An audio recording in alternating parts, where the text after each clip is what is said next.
Fin novembre, la SNSM, la Société nationale de sauvetage en mer de Cabreton, a reçu des mains du premier adjoint de la Cité marine et vice-président de Max en charge du port, les clés de leurs nouveaux locaux. Ça représente une évolution de la station, c'est une avancée dans la station, comme je disais tout à l'heure. Depuis 34 ans que la SNSM est à Cabreton. Nos locaux étaient devenus trop exigus et ne répondaient plus aux besoins qu'on a de formation, de réunion, de stockage.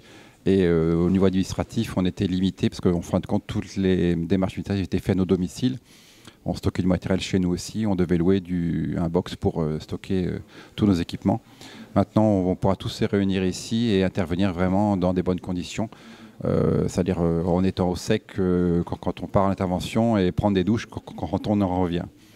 Les 19 bénévoles de la SNSM disposent désormais d'un bâtiment de 85 mètres carrés avec salle de réunion, salle de stockage et vestiaire, en lieu et place du préfabriqué qui leur servait de local.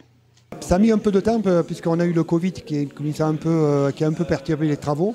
Et donc on a mis des locaux qui correspondent bien sûr à des besoins qu'on a construits en co-construction avec la SNSM.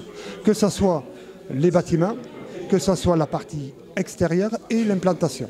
Vous avez entendu qu'avant, ils s'habillaient carrément sur le ponton, que les combinaisons étaient carrément sur le ponton, quand il pleuvait, quand il faisait froid, ils s'équipaient sur le ponton. Voilà, je pense que pour tout le travail qui est fait depuis 1988, puisque c'est la date à laquelle a été créée l'association, Association d'intérêt public, pour toutes les interventions, et on sait très bien qu'il y en a plus de 1500 qui ont été réalisées depuis cette date-là, et bien je pense que c'est une assurance, c'est un plus, et moi je dirais même mieux, mais c'est normal, je trouve que c'est normal, voilà.